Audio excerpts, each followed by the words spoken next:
Hello everybody, welcome back to Stay with Sri. Today's video is not about food, nor is it about travel or business topics or scientific issues. Today's topic is something which I struggled with when I first was a budding public speaker. It is extempore speeches. Going to extempore competitions are stressful. You do not know what you are going to be saying, you do not know what the topic is, and you are basically freaking out and you do not know how to prepare. Even when you search in Google, there's no particular information, only lots of videos about how to give speeches. And mind you, they do not work when you are coming to an extempo competition or even giving impromptu speeches in corporate settings, in family events, or maybe even in some sad function. So, how exactly do you give an extempore speech? I will be giving you a short 6 to 7 minute presentation, and you will know exactly how to give an extempore speech by the end of it. So, let's begin. So, first of all, what you have to know is that extempore speech is sort of like an art. And once you can embrace it, you will be able to fully understand its potential. Now, this is coming directly from a person who has won the national level extempore speaking competition in Israel. So, I'm telling you, everything I'm saying right now is first hand information. Let's begin. So it consists of two main parts. It consists of presenting and creative writing skills. And most importantly, it's not that hard. What most of us do is the moment you're about to give an extempore speech, immediately we tend to panic because we do not know what our topic is going to be. But actually, if you just keep your calm and push straight through it, you'll actually end up making a really good speech. Probably a better speech which you would have given if you're actually prepared. How to prepare for an extempore speech? Even if that is a nanosecond or a fraction of a second, you can prepare for an extempore in three small steps. Number one, collate your thoughts. Make sure that your thoughts aren't a jumble of different information and panic when you are stepping onto the stage or the podium. Make sure that you have one word in mind for the introduction, the body, and the conclusion. If you have a minute or two, that's great. Then take a pencil and a piece of paper and write down in bullet points one word for every single paragraph or section you are going to be speaking about. Secondly, come up with a catchy first sentence. It can be cliche, it does not matter. What basically happens is, especially if you are going for a public speaking competition, the judges will be tired after listening to so many speeches. And if you're the first person, you have to worry a little bit more because then you will be setting the bar. But the most important thing is that you have to make sure that the people sit up straighter when you start making your speech. Come up with a catchy first sentence. Thirdly, understand the tone and your mood for the presentation.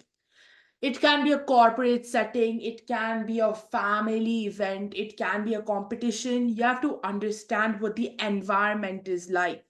The best way you can do this is, first of all, looking at everybody's faces. Secondly, judging how you feel at that point of time. And thirdly, of course, judging the event.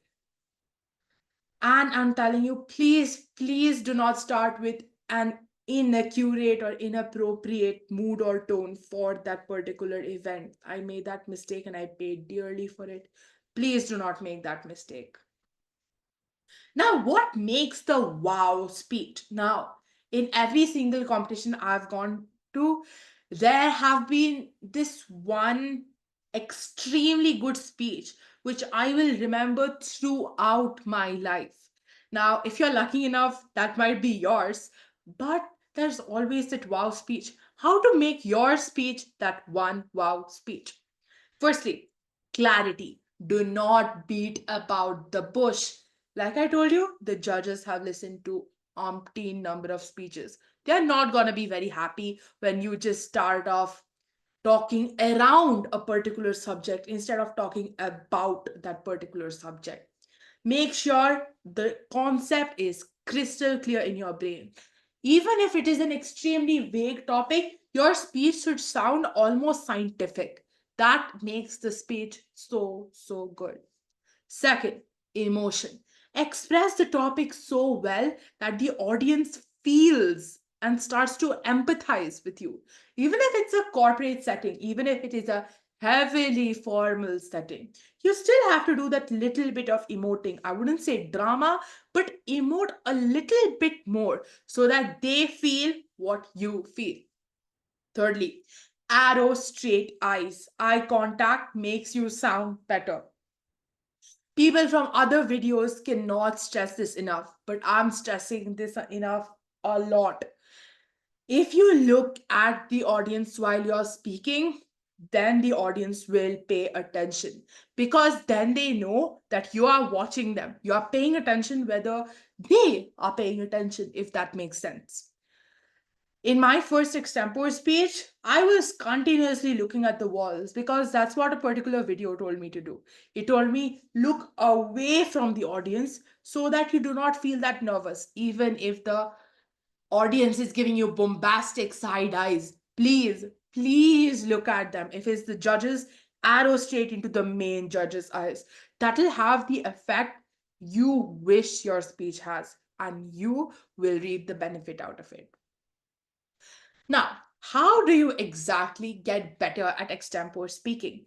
Now, if extempore speaking is something which you do often, like me, then you can have these 6 important practices, and this will actually help you better your extempore speeches. And after that, whenever your relatives or your boss or your teacher tells you to go up to the stage or the podium or even the center of that particular room and give a speech, you're not even a bit worried. You just go there and rock the stage. 6 important steps. Firstly, the Grinch test. Whenever you're preparing for an extempo competition or any speaking competition, in fact, imagine that there is the Grinch or the critique from Ratatouille sitting right in front of you with that face. That way, you know that this is how bad your audience could be. It can be jarring, it can be extremely frustrating at times. But you have to make sure that Grinch in front of you, imaginary of course, smiles in the end. You have to emote so perfectly that even after your speech, you can feel the Grinch smiling. This worked for me a lot when I was preparing for ISRO. Secondly, mirror practice. Practice in front of the mirror. If you do not have friends or family at that moment who are free to help you, then you just stand in front of the mirror and judge yourself. How well can you talk? Thirdly, think and chat. Now, what does this mean exactly?